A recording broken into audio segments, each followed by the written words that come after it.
भागवत पुराण दसम स्कंद 23वां अध्याय यज्ञ पत्नियों पर कृपा। भागवत पुराण दसम स्कंद 23वां अध्याय यज्ञ पत्नियों पर कृपा। ग्वाल बालों ने कहा, नैन भिराम बलराम, तुम बड़े पराक्रमी हो। हमारे चित्तचोर श्याम सुंदर, तुमने बड़े बड़े दुष्टों का संहार किया है। उन्हें दुष्टों के समान यह भूख भी हमें सता रही है। अतः तुम दोनों इसे भी बुझाने का कोई उपाय करो।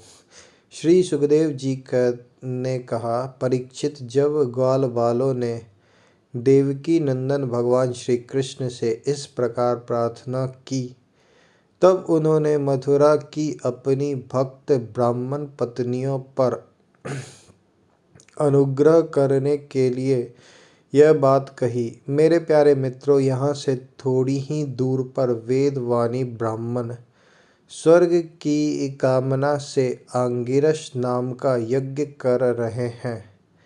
तुम उनकी यज्ञशाला में जाओ। ग्वाल बालों, मेरे भजने से वहाँ जाकर तुम लोग मेरे बड़े भाई भगवान श्री बलराम जी का और मेरा नाम लेकर कुछ थोड़ा सा भात भोजन की सामग्री मांग लाओ। जब भगवान ने ऐसी आज्ञा दी तब ग्वाल बाल उन ब्राह्मणों की यज्ञशाला में गए और उनसे भगवान की आज्ञा के अनुसार ही अन्न मांगा। पहले उन्होंने पृथ्वी पर गिरकर दंडवत प्रणाम किया और फिर हाथ जोड़कर कहा, पृथ्वी के मूर्तिमान देवता ब्राह्मणों, आपका कल्याण हो। आपसे निवेदन है कि हम व्रज के ग्वाले हैं। भगवान श्री कृष्ण और बलराम की आज्ञा से हम आपके पास आए हैं। आप हमारी बात सुने। भगवान बलराम और श्री कृष्ण गौएं चराते हुए यहाँ से थोड़े ही दूर पर आए हुए हैं। उन्हें इस समय भूख लगी है और वे चाहते हैं कि आप लोग उन्हें थोड़ा सा भात दे दें। ब्राह्मणों, आप धर्म का मर्म जानते हैं। यदि आपकी श्रद्धा हो तो उन भोजनार्थियों के लिए कुछ भात दे दीजिए। सज्जनों, जिस यज्ञ दीक्षा में पशु बलि होती है, उसमें और श्रोत्रामणि यज्ञ में दीक्षित पुरुष का अन्न नहीं खाना चाहिए। इनके अतिरिक्त और किसी भी समय किसी भी यज्ञ में दीक्षित पुरुष का भी अन्न खाने में कोई दोष नहीं है। परीक्षित, इस प्रकार भगवान के अन्न मांगने की बात सुनकर भी उन ब्राह्मणों ने उस पर कोई ध्यान नहीं दिया। वे चाहते थे स्वर्ग आदि तुच्छ फल और उनके लिए बड़े बड़े कर्मों में उलझे हुए थे। सब सच पूछो तो वे ब्राह्मण ज्ञान की दृष्टि से थे बालक ही, परंतु अपने को बड़ा ज्ञान वृद्ध मानते थे।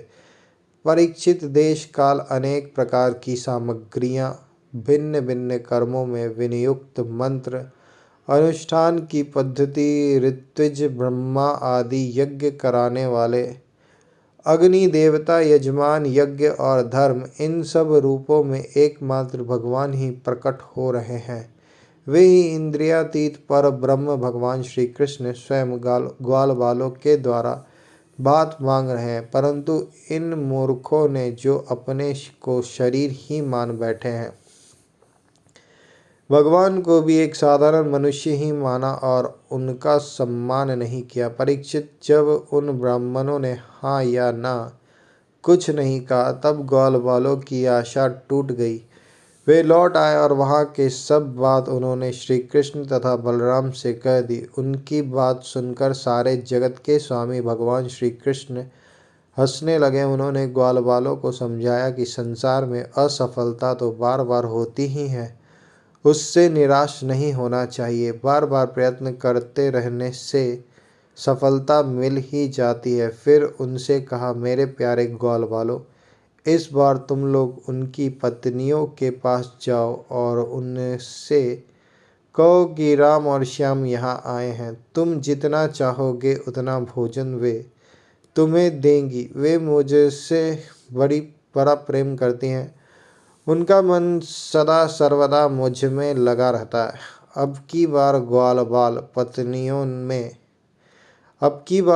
बाल पत्नीशाला में गए। वहां जाकर देखा तो ब्राह्मणों की पत्नियां सुंदर सुंदर वस्त्र और गहनों से सज धज कर बैठी हैं। उन्होंने द्विज पत्नियों को प्रणाम करके बड़ी नम्रता से यह बात कही, आप विप्र पत्नियों को हम नमस्कार करते हैं, आप कृपा करके हमारी बात सुने। भगवान श्री कृष्ण यहाँ से थोड़ी ही दूर पर आए हुए हैं और उन्होंने ही हमें आपके पास भेजा है। वे ग्वाल बाल और बलराम जी के साथ गौएं चराते हुए इधर बहुत दूर आ गए हैं। इस समय उन्हें और उनके साथियों को भूख लगी है, आप उनके लिए कुछ भोजन दे दें।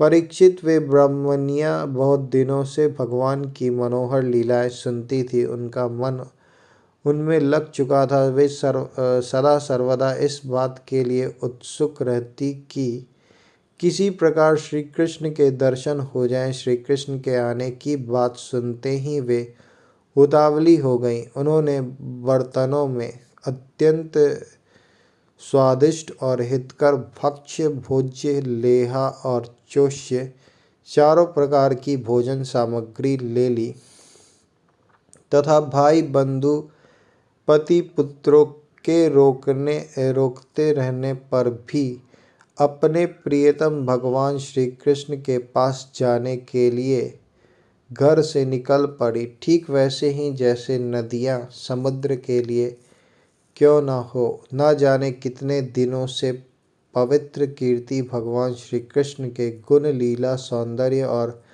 माधुर्य आदि का वर्णन सुन सुनकर उन्होंने उनके चरणों पर अपना हृदय निछावर कर दिया था।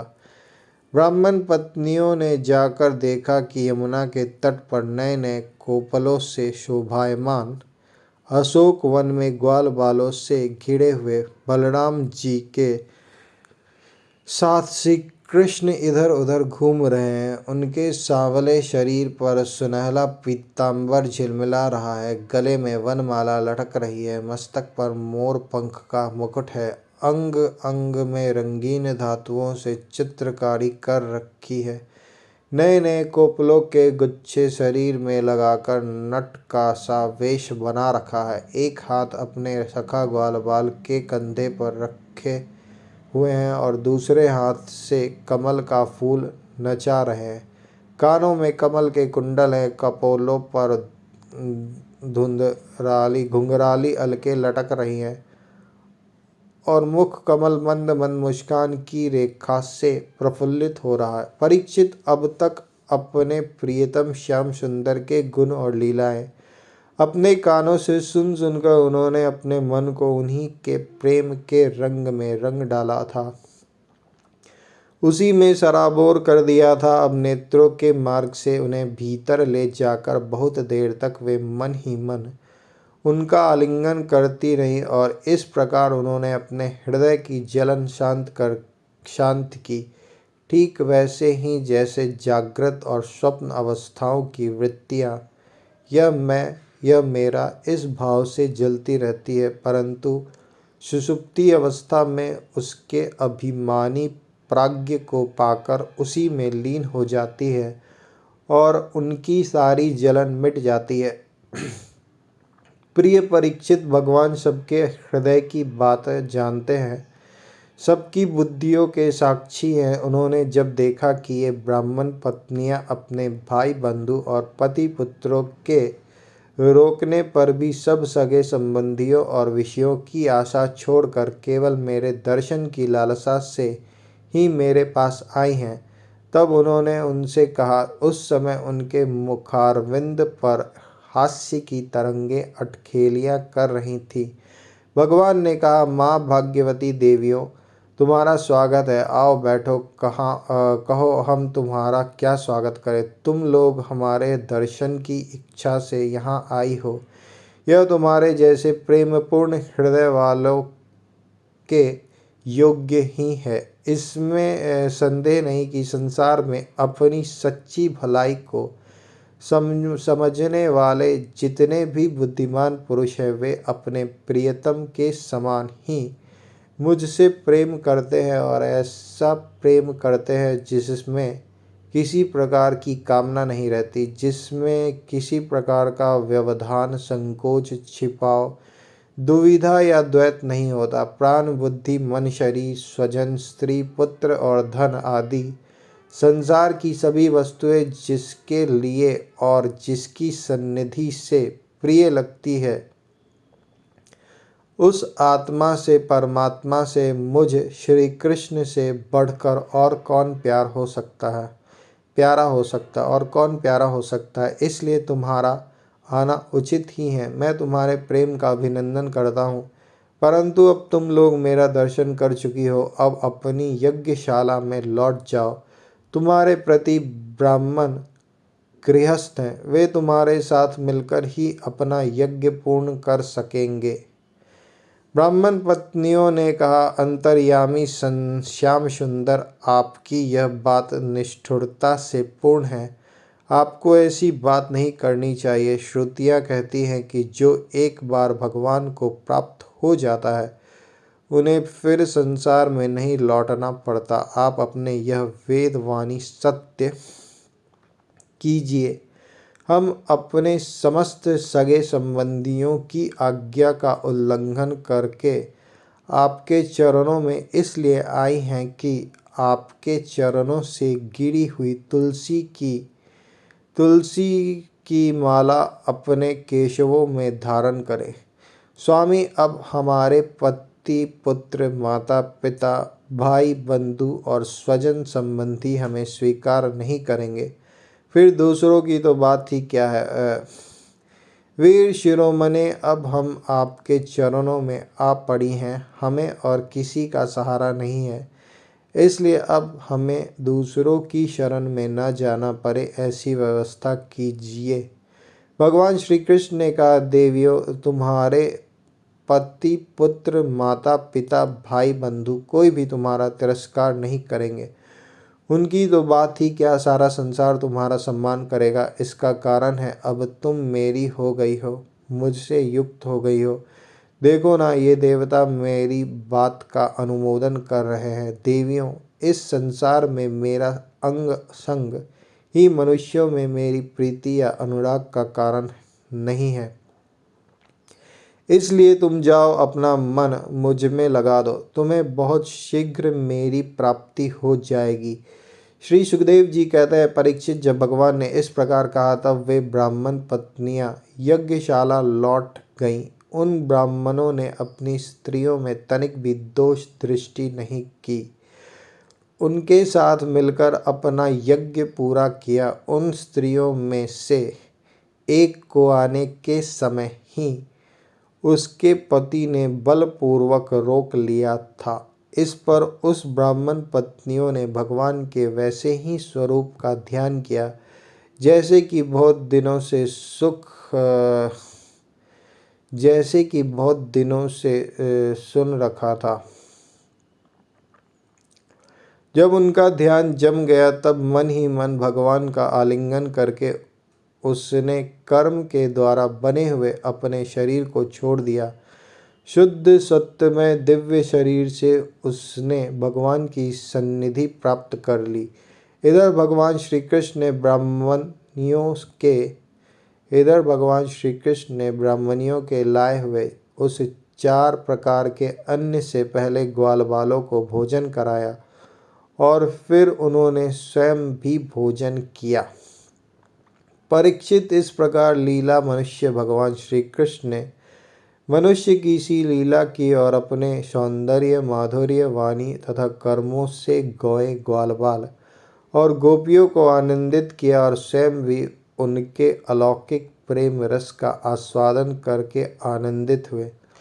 परीक्षित, इधर जब ब्राह्मणों को यह मालूम हुआ कि श्री कृष्ण तो स्वयं भगवान हैं, तब उन्हें बड़ा पछतावा हुआ। वे सोचने लगे कि जगदीश्वर भगवान श्री कृष्ण और बलराम की आज्ञा का उल्लंघन करके हमने बड़ा भारी अपराध किया है। वे तो मनुष्य की सी लीला करते हुए भी परमेश्वर ही हैं। जब उन्होंने देखा कि हमारी पत्नियों के हृदय में तो भगवान का अलौकिक प्रेम है और हम लोग उससे बिल्कुल रीते हैं, तब वे पछता पछता कर अपनी निंदा करने लगे। वे कहने लगे, हाय, हम भगवान श्री कृष्ण से विमुख हैं। बड़े ऊंचे कुल में हमारा जन्म हुआ, गायत्री ग्रहण करके हम द्विजाति हुए।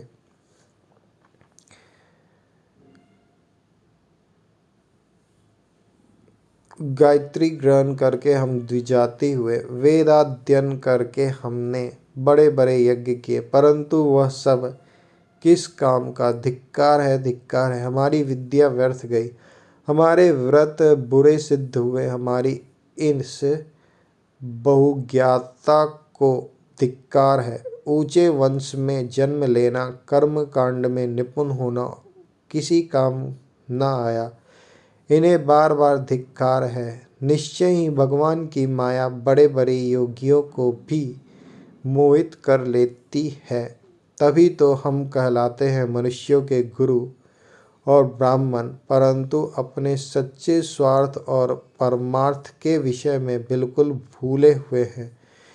कितने आश्चर्य की बात है, देखो तो सही। यद्यपि ये स्त्रियां हैं, तथापि जगत गुरु भगवान श्री कृष्ण में इनका कितना अगाध प्रेम है, अखंड अनुराग है। उसी से इन्होंने गृहस्थी की वह बहुत बड़ी फांसी भी काट डाली, जो मृत्यु के साथ भी नहीं कटती। इनके ना तो द्विजाति के योग्य यज्ञोपवीत आदि संस्कार हुए हैं और ना तो इन्होंने गुरुकुल में ही निवास किया है, न इन्होंने तपस्या की है और ना तो आत्मा के संबंध में ही कुछ विवेक विचार किया है। उनकी बात तो दूर रही, इनमें ना तो पूरी पवित्रता है और ना तो शुभ कर्म ही है। फिर भी समस्त योगेश्वरों के ईश्वर पुण्य कीर्ति भगवान श्री कृष्ण के चरणों में इनका दृढ़ प्रेम है और हमने अपने संस्कार किए हैं, गुरुकुल में निवास किया है, तपस्या की है, आत्मानुसंधान किया है, पवित्रता का निर्वाह किया है तथा अच्छे अच्छे कर्म किए हैं, फिर भी भगवान के चरणों में हमारा प्रेम नहीं है। सच्ची बात यह है कि हम लोग गृहस्थी के काम धंधों में मतवाले हो गए थे, अपनी भलाई और बुराई को बिल्कुल भूल गए थे। अहो, भगवान की कितनी कृपा है। भक्त वत्सल प्रभु ने ग्वाल वालों को भेजकर उनके वचनों से हमें चेतावनी दी, अपनी याद दिलाई। भगवान स्वयं पूर्ण काम है और कैवल्य मोक्ष पर्यंत जितनी भी कामनाएं होती हैं उनको पूर्ण करने वाले हैं।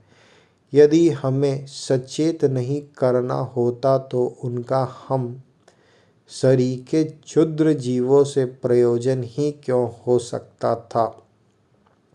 अवश्य ही उन्होंने इसी उद्देश्य से मांगने का बहाना बनाया, अन्यथा उन्हें मांगने की भला क्या आवश्यकता थी। स्वयं लक्ष्मी अन्य सब देवताओं को छोड़कर और अपनी चंचलता, गर्व आदि दोषों का परित्याग कर केवल एक बार उनके चरण कमलों का स्पर्श पाने के लिए सेवा करती रहती है। वे ही प्रभु किसी से भोजन की याचना करें, यह लोगों को मोहित करने के लिए नहीं तो और क्या है। देश काल पृथक पृथक सामग्रियां उन उन कर्मों में विनियुक्त, मंत्र अनुष्ठान की पद्धति, ऋत्विज, अग्नि, देवता, यजमान, यज्ञ और धर्म सब भगवान के ही स्वरूप हैं। वे ही योगेश्वर के भी ईश्वर भगवान विष्णु स्वयं श्री कृष्ण के रूप में यदुवंशियों में अवतीर्ण हुए हैं। यह बात हमने सुन रखी थी, परंतु हम इतने मूढ़ हैं कि उन्हें पहचान ना सके। यह सब होने पर भी हम धन्य हैं, हमारे अहो भाग्य हैं, तभी तो हमें वैसी पत्नियां प्राप्त हुई हैं। उनकी भक्ति से हमारी बुद्धि भी भगवान श्री कृष्ण के अविचल प्रेम से युक्त हो गई है। प्रभु, आप अचिंत्य और अनंत ऐश्वर्यों के स्वामी हैं। श्री कृष्ण, आपका ज्ञान अबाध है। आपकी ही माया से हमारी बुद्धि मोहित हो रही है और हम कर्मों के पचड़े में भटक रहे हैं। हम आपको नमस्कार करते हैं। वे आदि पुरुषोत्तम भगवान श्री कृष्ण हमारे इस अपराध को क्षमा करें, क्योंकि हमारी बुद्धि उनकी माया से मोहित हो रही है और हम उनके प्रभाव को न जानने वाले अज्ञानी हैं। परीक्षित, उन ब्राह्मणों ने श्री कृष्ण का तिरस्कार किया था, अतः उन्हें अपनी अपराध की स्मृति से बड़ा पश्चाताप हुआ और उनके हृदय में श्री कृष्ण बलराम के दर्शन की बड़ी इच्छा भी हुई, परंतु कंस के डर के मारे वे उनका दर्शन करने न जा सके।